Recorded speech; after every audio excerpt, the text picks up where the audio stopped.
Coming up on this Jerusalem Dateline, picking up the pieces in the aftermath of devastation, weeping with those who weep and standing with the survivors.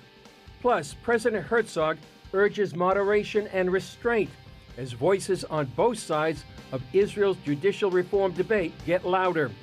And Israeli innovation on display in this year's Awokrowd Summit, fulfilling the promise given to Abraham that his descendants would be a blessing to the world. All this and more on this edition of Jerusalem Dateline.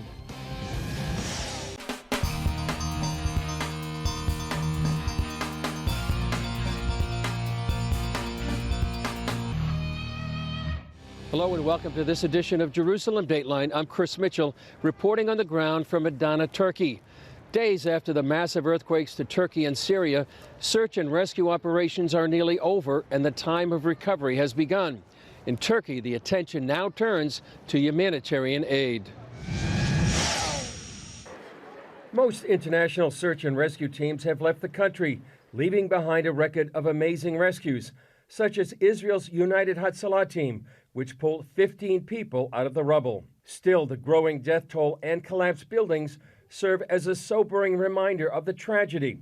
The earthquake zone stretches for nearly 300 miles, indicating how massive the rebuilding program will encompass, which includes the lives of millions of earthquake victims.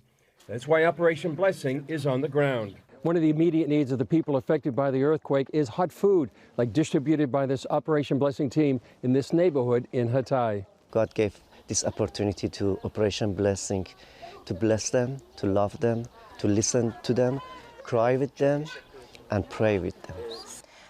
Siz geldiniz. You came. You found us. We thank all of you. God bless you. You gave us food. We are waiting for all of your support and help. The help includes clothes taken to these people living in tents as nighttime temperatures reach below freezing, and also the distribution of these food boxes. Thank you very much, Operation Blessing. You are welcome. We feel appreciated. We want you to continue helping. For the adults, the earthquake is clearly life-changing. For children, many are afraid to go back into their homes, even if they're still standing.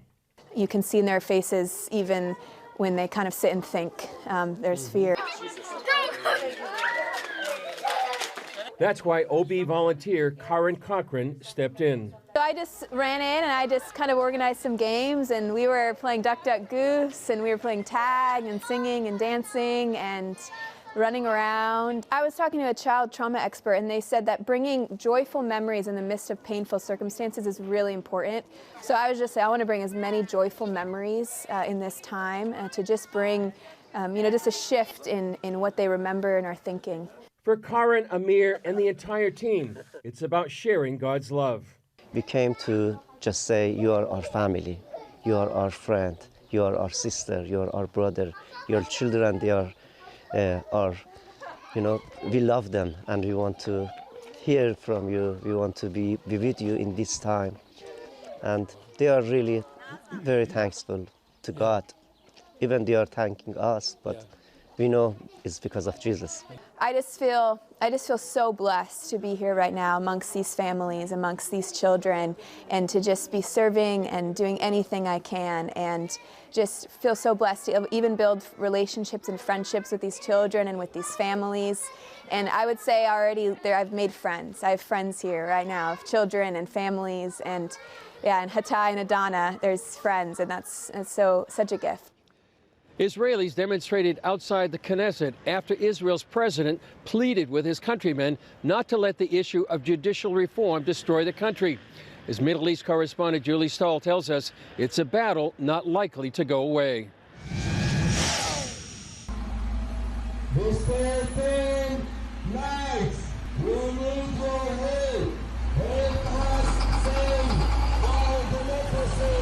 Demonstrators called for help outside the U.S. Embassy as tens of thousands from around the country gathered outside Israel's Knesset. We came to demonstrate against the very aggressive legislation which gonna turn Israel from a liberal democracy into a fascist dictatorship. Inside the Knesset, lawmakers introduced legislation to change the judicial system, which includes limiting Supreme Court power to overrule legislation and giving lawmakers more power over appointing judges. I feel, we all feel that we're in a moment before a collision, even a violent collision, a barrel of explosives before a blast. The divisive issue prompted Israeli President Isaac Herzog to address the nation. The judiciary must be a home for the diversity of opinions in Israeli society. The fact that there is not enough diversity, for example, there are no judges of Eastern origin in the Supreme Court, bothers me a lot. Herzog says the call for reforms is a product of imbalance between authorities and crossing boundaries that culminated in the 2005 Israeli pullout from the Gaza Strip and northern Samaria, known as the disengagement. This pain of brothers and sisters is real. To reject it and ignore it is a big mistake. Many opponents believe Prime Minister Netanyahu could use the changes to stop the trial against him. Others fear it might lead to religious law being imposed here. The reason that there's mistrust here is because the Minister of Justice himself said that this reform was a 4-story building reform. And what we're seeing now is only the first floor. For the people of Israel, the population here, there's lack of transparency as to what the government is planning. Advocate Yehuda Schaefer argues the Israeli political system has no checks and balances except elections and the Supreme Court. We don't have a constitution. We don't have 2 houses of parliament. All the basic rights in Israel, like freedom of expression, freedom of the press, and many others, are written nowhere and have been created by the court in common law. Simcha Rotman, who heads the Knesset's Constitution, Law, and Justice Committee, however, claims the Supreme Court has overstepped its boundaries. And the court is biased. The court is canceling legislation by the Knesset for political reasons and does not defend human rights. For all those reasons, we need to reform the courts. Rotman sees the changes as positive for all of Israel, from the economy to the fight against terrorism. People will elect their representative, and their representative will push forward the policies that they are elected to do. A lot of changes, but the main issue is Israel will be a democratic, self-governed country. Herzog says he met with many on both sides of the issue. I state with certainty, it is possible to reach a broad consensus, which will put the citizens of Israel above all debate. Yes, it is possible. While he's calling on the government to stop the legislation, Netanyahu's coalition has moved ahead while saying they are still open to dialogue with the left. Julie Stahl, CBN News, Jerusalem. Coming up, this year's Awokrowd Summit, showcasing Israeli innovation and creativity at its best. We're talking about how to fight greenhouse gases, how to clean the world's water supply, how to reforest the trees.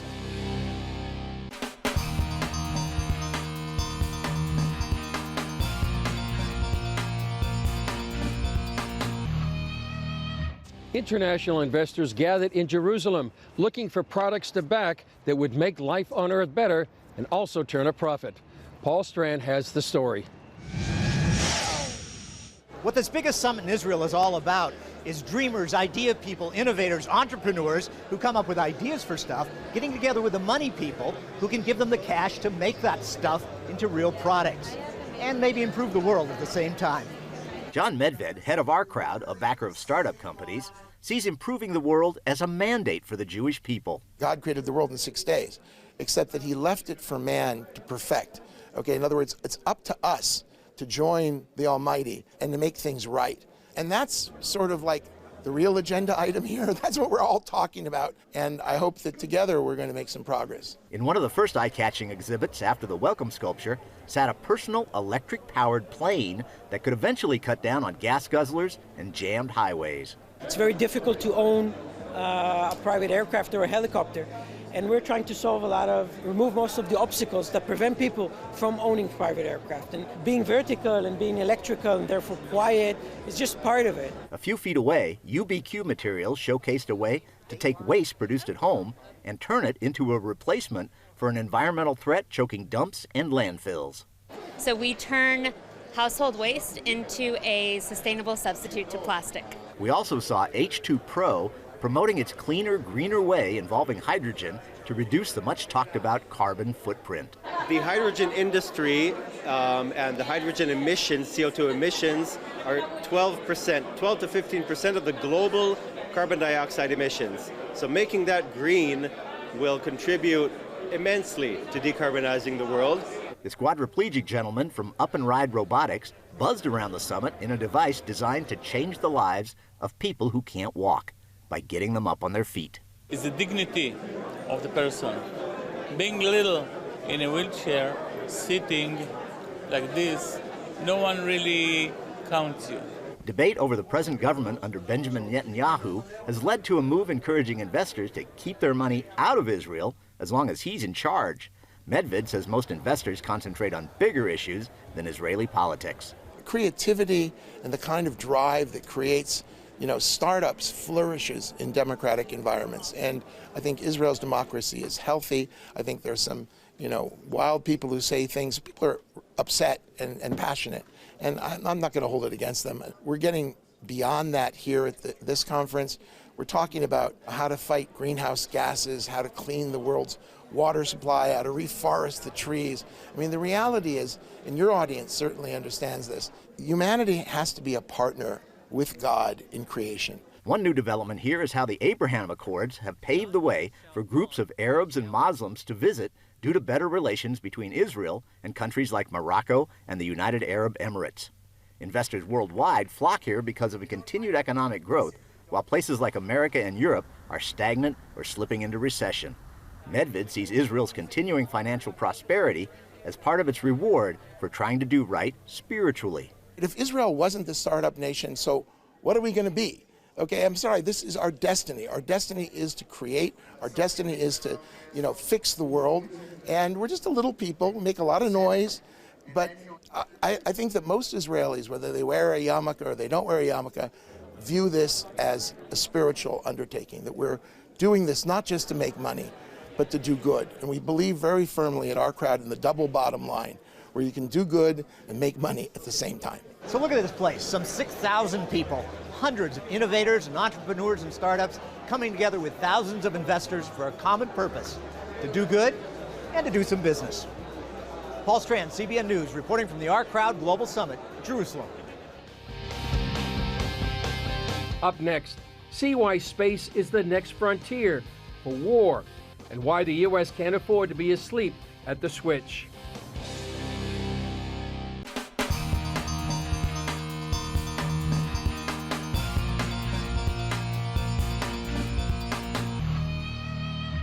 Iran's president made a rare visit to Beijing, the latest sign of deepening ties between the two nations. Iranian President Ibrahim Raisi received a warm welcome from President Xi in a state visit that included talks on trade, agriculture, industry, and more. They agreed to build on a 25-year program signed in 2021 to collaborate on oil production, military, and security. The visit was widely seen as a message to the West, which has imposed trade and financial sanctions on Iran in response to Tehran's efforts to develop nuclear weapons. Referring to Western pressure, Xi said Beijing, quote, opposes external forces interfering in Iran's internal affairs and promised to work with Iran on issues involving each other's core interests. Speaking of core interests, military experts say the U.S. cannot afford to lose the international race to dominate space. Enemies of the U.S. are already eyeing America's most valuable assets, satellites. National Security Correspondent Caitlin Burke reports. U.S. military and commercial satellites are critical for communication, surveillance, and navigation. And to our adversaries in the space race, they're attractive strategic targets. Just a couple of months ago, the Russians fired a missile. Now, they shot their own satellite, but they destroyed a satellite that was in orbit. And they did that to demonstrate both to the United States and our allies that they had the capability to take out satellites. And Russia has threatened to do just that if the U.S. continues to provide critical support and certain weaponry to Ukraine. So they have ways to do this. They have capabilities to do this. And so the very fact that they said they might consider it is problematic for the United States. China is also a player, as part of its rapid military modernization effort focuses on space technology. China has the means and has had the means for a long time to disable our satellites, either with direct ascent weapons that actually destroy them, with on-orbit capabilities that involved electronic warfare and directed energy. While the threat environment has increased, experts like Mike Rogers, former chair of the House Intelligence Committee, say the U.S. has known about this problem for a long time and is taking action. One of the reasons the Space Force was created is because to focus on this notion that we are vulnerable in space, the United States is. And so that was a good start. U.S. defense officials have also recently put Russia and China on notice, announcing that attacks on satellites could warrant a military response. To defend our country and prevent conflict, we will rely on integrated deterrence. To make it clear to any potential adversary that the risk and the cost of aggression far outweigh any conceivable gains. The U.S. and Japan recently announced a new space collaboration focused on research, exploration, and mutual defense. A new phase in that alliance that sends a strong message. Caitlin Burke, CBN News, Washington. Coming up, walking on the very stones Jesus could have walked on 2,000 years ago, as he joined everyone else going in and out of Jerusalem's Second Temple. So everything you're seeing on this tour is original. And saying that, we understand that we're not speaking about history, we're walking through history.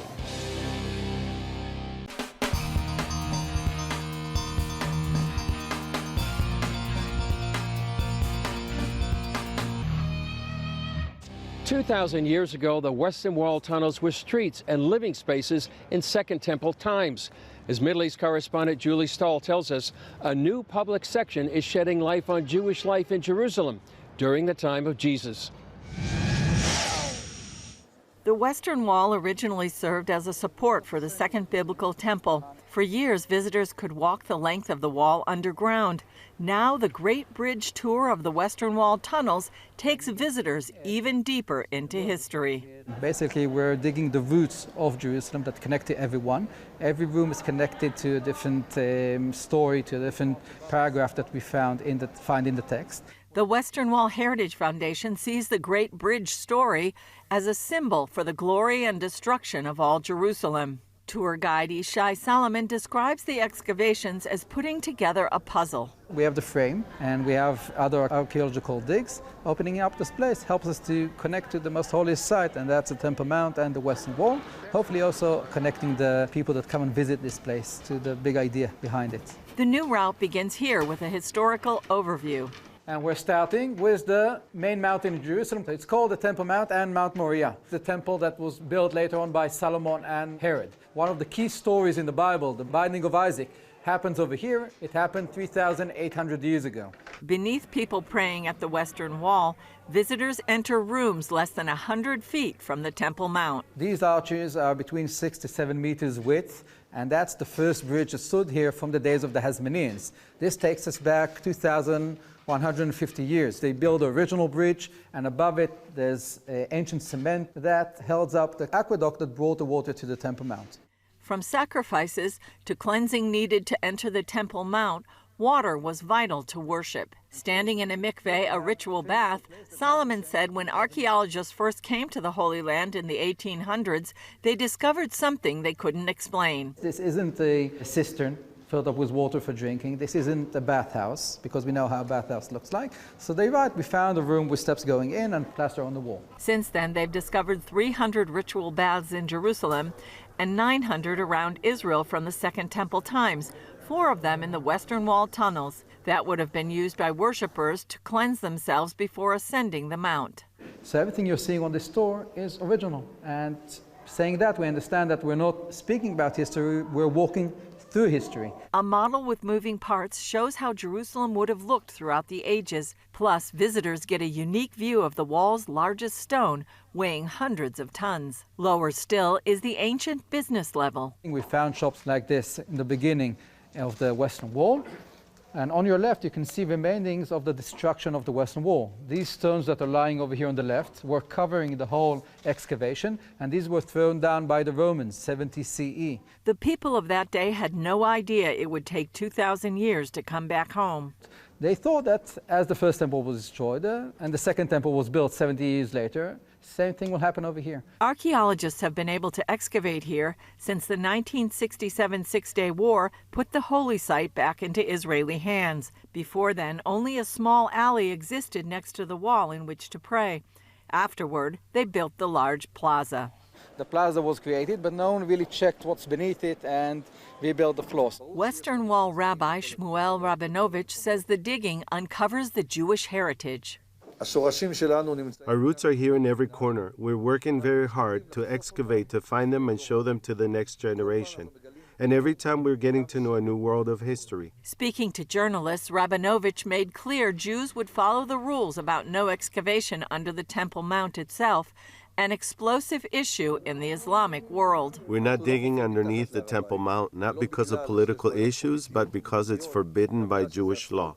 Rabinovich says, unlike the Temple Mount, the Western Wall and tunnels are available to everyone. In 1967, when we came back, we opened the place to all religions, to everyone. We don't check or we don't do a background check. If a person is Jewish, Muslim, or Christian, everyone can come here and pray. The ultimate goal is to excavate the entire area and put the plaza on pillars, so in 5 to 10 years, visitors can get an even clearer picture of life during temple times. Julie Stahl, CBN News, the Western Wall Tunnels, Jerusalem. We've been reporting about a week now on the ground here in Turkey. Please continue to pray for the people of Turkey who have gone through such a traumatic experience, and consider donating to Operation Blessing that is doing an amazing job on the ground here helping people recover. Well, that's all for this edition of Jerusalem Dateline. Thanks for joining us. Remember, you can follow us on Facebook, Twitter, Instagram, and YouTube. And you can also access CBN content through our CBN and CBN News apps. And don't forget to sign up for our email blasts so you can continue to receive all of our exciting CBN content. I'm Chris Mitchell. We'll see you next time on Jerusalem Dateline.